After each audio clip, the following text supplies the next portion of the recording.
This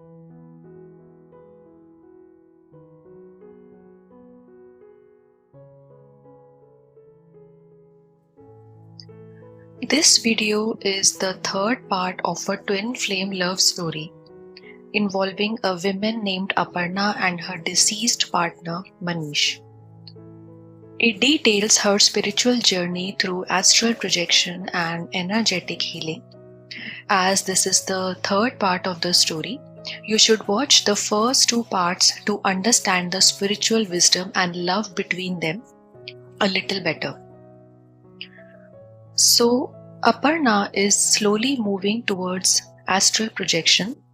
She has already visited the astral realm twice, and so therefore she has been progressing in astral projection where she is able to meet Manish.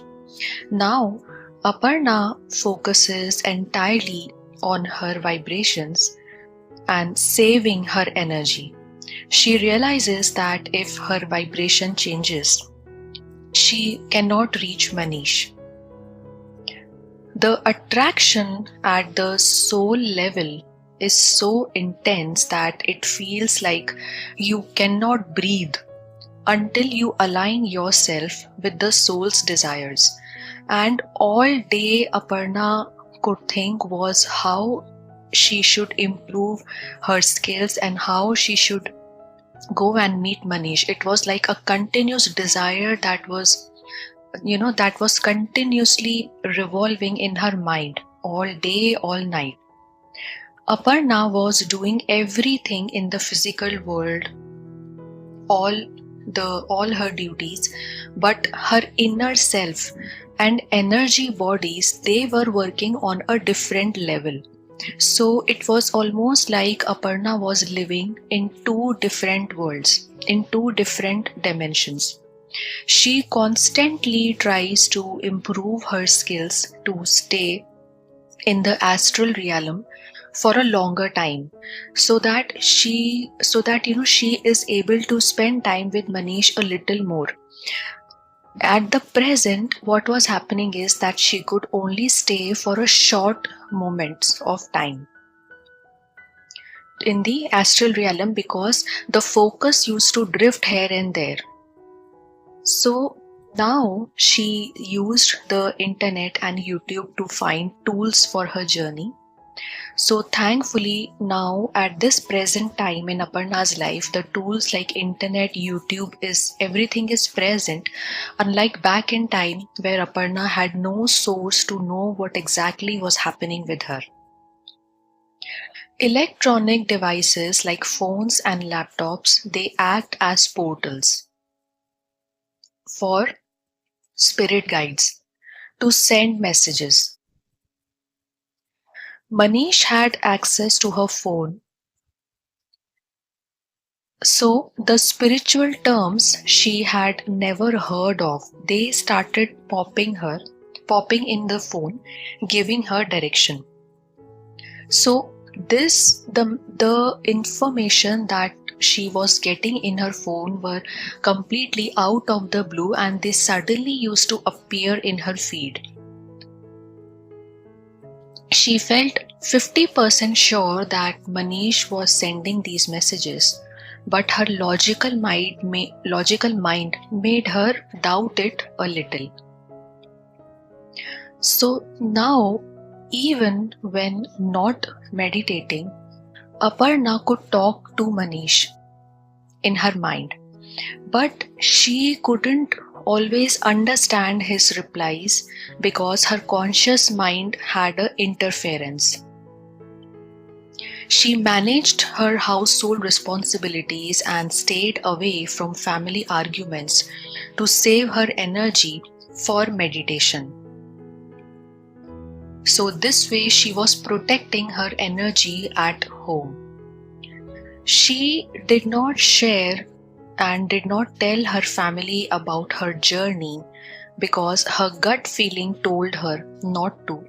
So she kept her journey and her progress with Manish a secret so that it is protected with the external energetic influence of other people.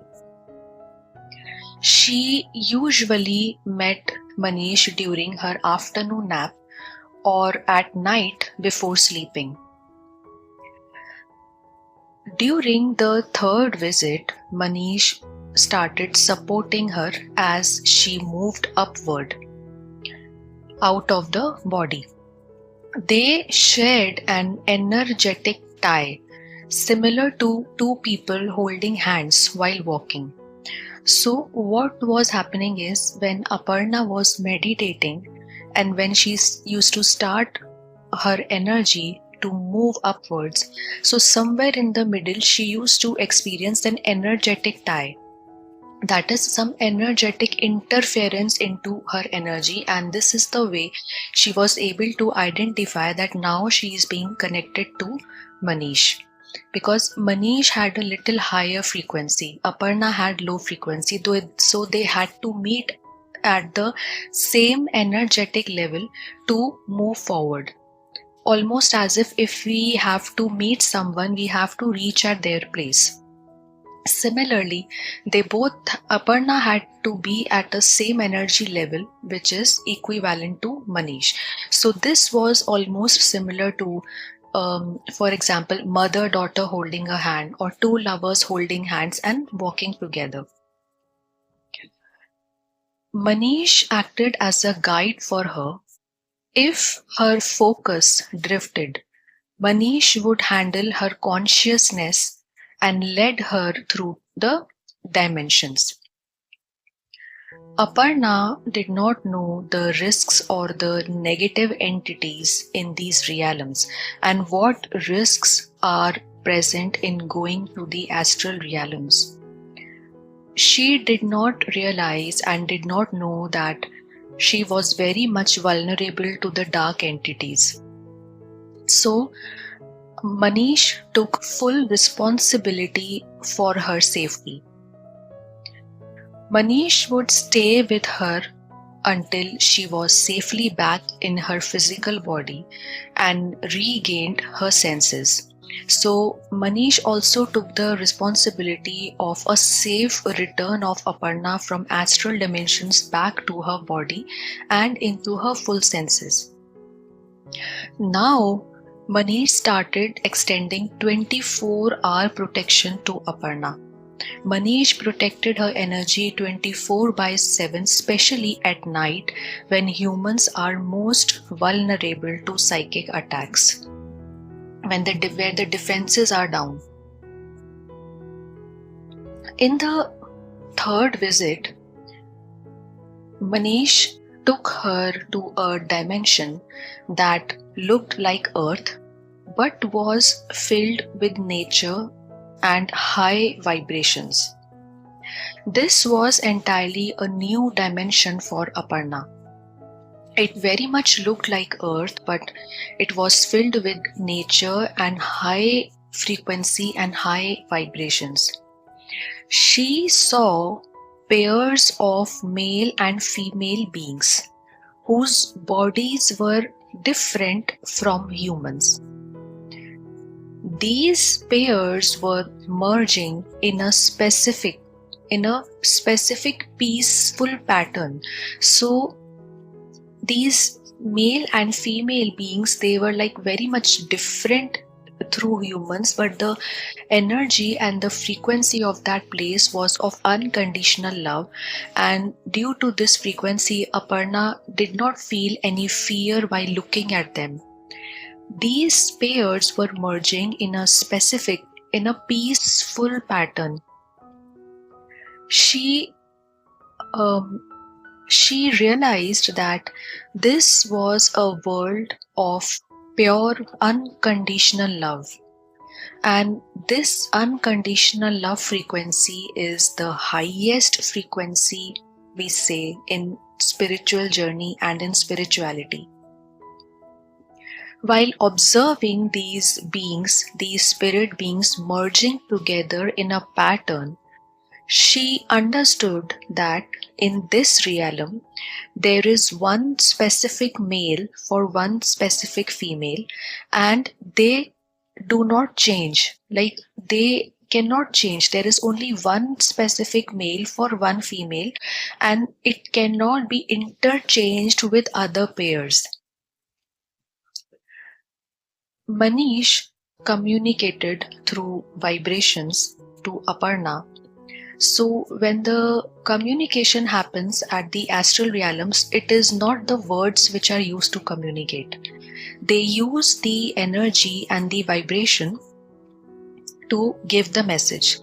But now, as Aparna was in a habit of communicating through words, so Aparna used to communicate to Manish with words in her mind, and Manish used to communicate through energy to her, through energy and through vibrations. So Manish communicated to her through vibrations. He told her, I never went here. I never went here. I was waiting for you to come. So the merging that was taking place in front of Aparna with these beings who were merging there in unconditional love, Manish confirmed, and he said that he was never a part of this group to merge with someone. He was always waiting for her to come. So the lines which he said was, I never went here. I was waiting for you. These words hit Aparna's soul directly. It wasn't a normal happy feeling, but a deep soul level happiness. So when we feel happiness at earth in our physical body, that is different. You will feel it for one time. It will last for a day or two and then it will vanish. But here, Aparna couldn't feel this happiness in her body, but her soul was very much happy after this message.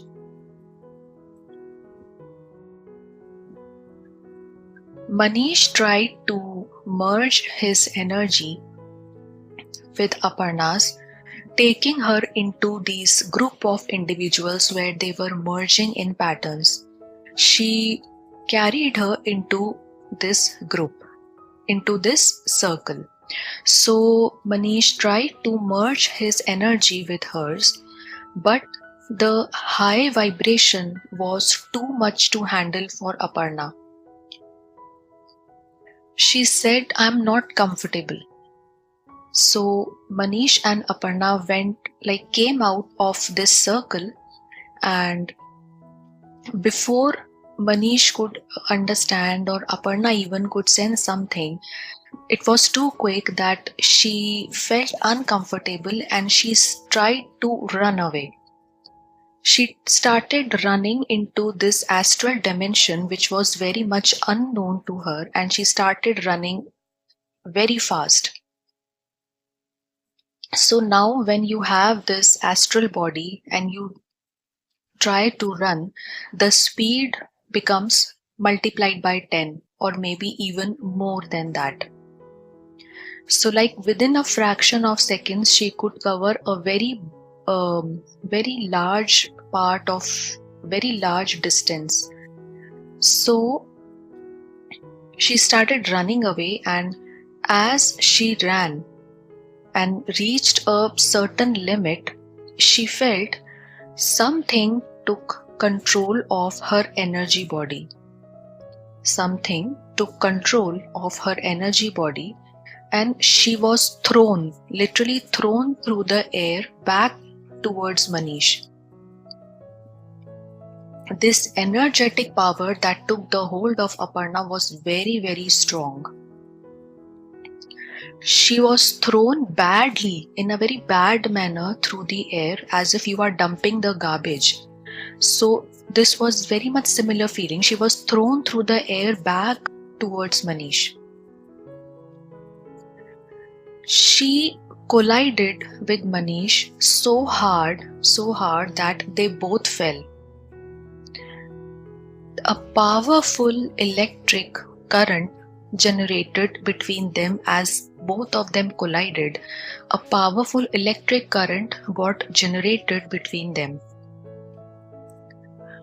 When Manish tried to hold her hand, Aparna started vomiting in the astral plane. This was actually not food. This vomiting was not happening into her body, but it was happening with her energy body in the astral realm. So this was not food, but astral vomit. That is the release of negative energy that was blocking her from the frequency of love. After this, she felt very light, and during the astral vomit, she tried coming back to her body again. She tried moving out from that astral dimension, but she was unable to do that. So after this, she felt very light, and basically what happened was her first energetic clearing of her chakras. This is how the chakra clearing of Aparna started in her energy bodies. And this vomit which happened, it started flushing her off, flushing the negativity that was creating a blockage in aligning her with the frequency of love of that dimension. So this started happening, and this vomit was a little intense for her to handle.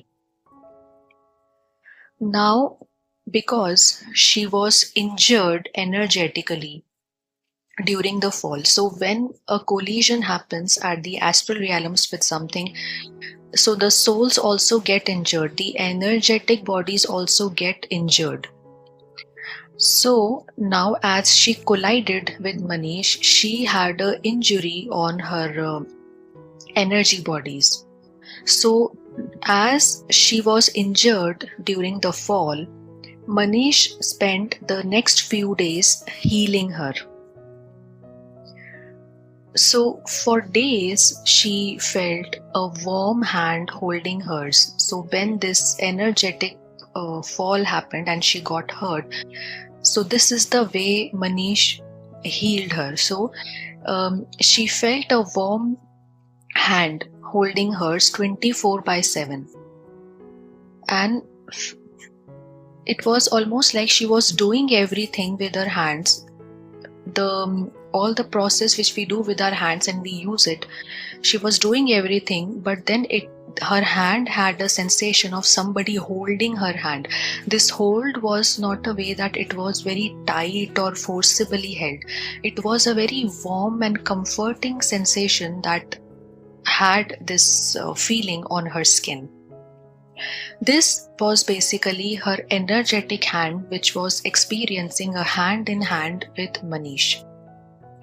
So she felt a warm hand holding hers 24/7, and Manish did this so that she is not uncomfortable and just to ensure that she is doing fine while he was healing her energetic bodies.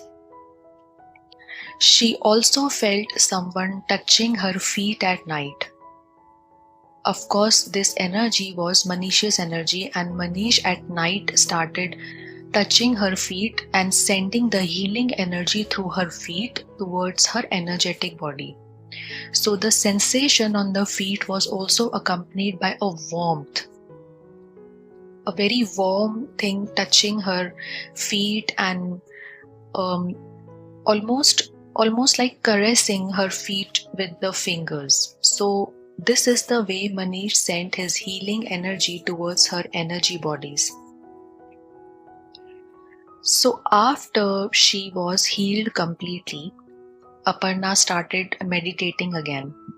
One more thing I forgot to mention here. If we have an injury into the energy bodies, this would manifest later as a disease or some illness into the physical body. Manish made sure that he was healing Aparna at the level of energy bodies itself before it could manifest in her physical body. So Manish, this is the reason Manish was present 24/7. He was literally healing her, and the process went on for a few days. Aparna did not meditate in these days, but she felt a continuous presence and love coming from Manish to her. Later, when Aparna was healed and she again started meditating, Aparna stepped into a different dimension this time. And this was almost like a white dimension where everything was filled with fog and white water. The color of the water was white and everything was foggy. At this place, she saw that Aparna and Manish had slightly different bodies, which they use for the astral travels. This time in this dimension, the body was little different and little tangible also. So the water was there and they had to cross these white waters. So on earth, if we have to go through water, we use boat.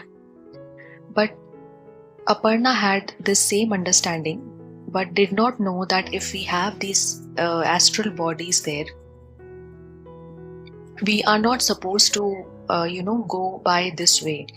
So she very innocently, with an innocent feeling on her face, Aparna said to Manish, "I am scared with water and I don't know swimming, so I can't go in these waters."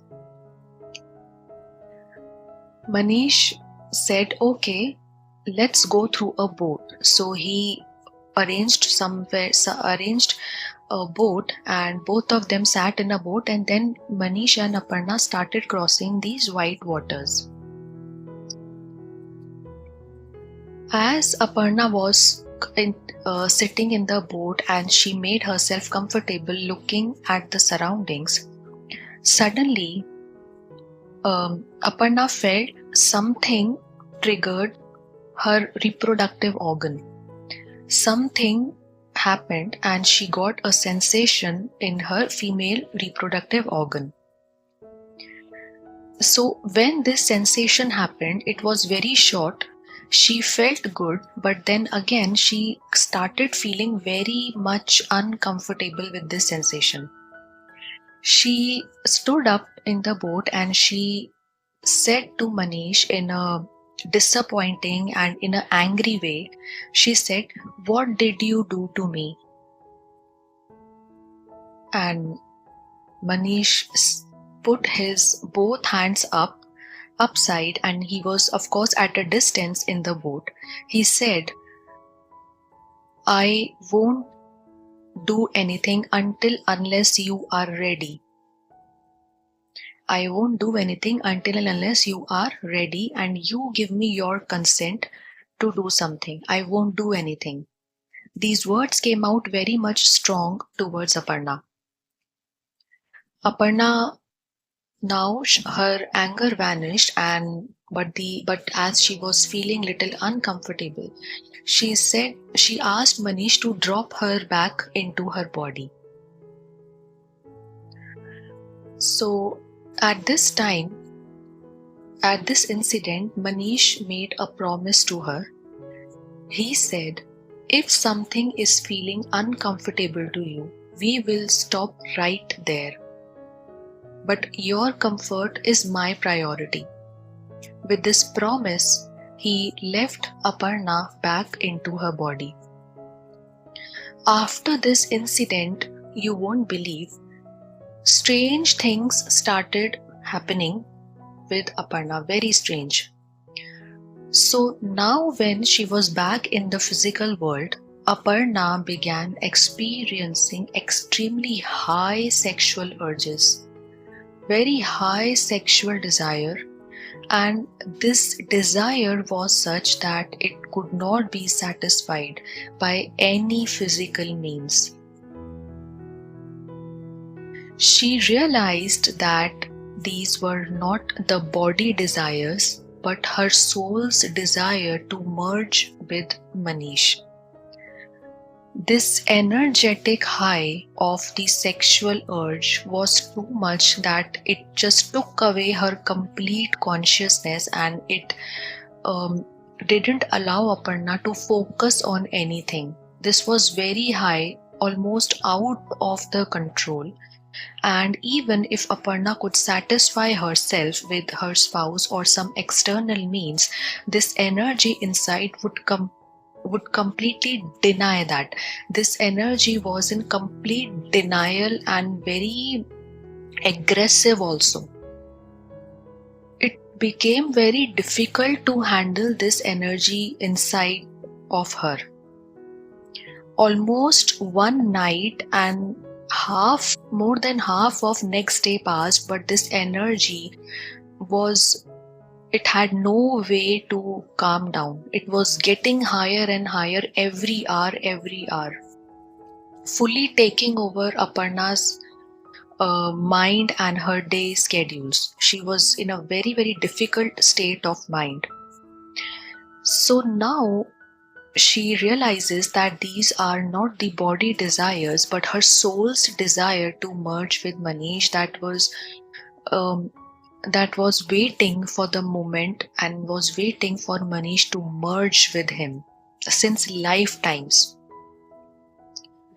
So all of this caused Aparna to be in a total surrender state. She finally affirmed, "I am open to Manish sexually." This affirmation she kept giving to the energy inside her, to the soul inside her various times. "I am open to Manish sexually." So once she surrendered, the restless urges that were coming up, they started irritating Aparna.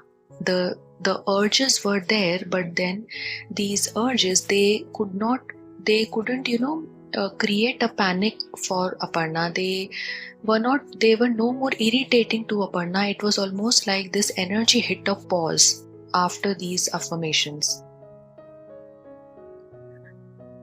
Now, during a morning time when she was asleep around 4:30, she woke up all of a sudden, and she felt a presence again in her room. She knew that Manish was present, and she said to Manish, "I am open now. I have no issues." So she said, I am completely ready." So at this point, Manish came close to her, that is, the presence of Manish came close to her, and he touched his forehead skin to hers, very light forehead touch to hers. This made the consciousness of Aparna into a complete numb, blank state. Complete numb state, or maybe you can say where the conscious mind would not interfere on anything with its thoughts. So almost like Manish's touch on Aparna's forehead, it just locked the consciousness of Aparna at that time, the conscious brain and heart, the thoughts, it got a complete lock on them, resulting into total silence for her desires and thoughts. While in a state of complete surrender, slowly she felt vibrations in her root chakra. So now this was a soul level intimacy. It wasn't on the body, but it was on a soul level intimacy. And slowly she started feeling as if something is trying to get inside her body. So imagine the situation. The consciousness was on complete hold. It was numb. Manish was handling her consciousness, no thoughts interference. If thoughts would arise at this point, then they would interfere into this process. So in a state of complete surrender, she felt vibrations in her root chakra, and now this was a soul level intimacy. This 3 to 4 minute encounter resulted in the activation of Aparna's Kundalini energy. How surprising it is. So, this 3 to 4 minute encounter where she felt something is trying to get in, this resulted in the activation of Aparna's Kundalini energy. So, this was the sacred power that had been sleeping within her. So, please analyze on the things which we have shared here, on the facts which we have shared here, and I'll continue in the next part. Thank you.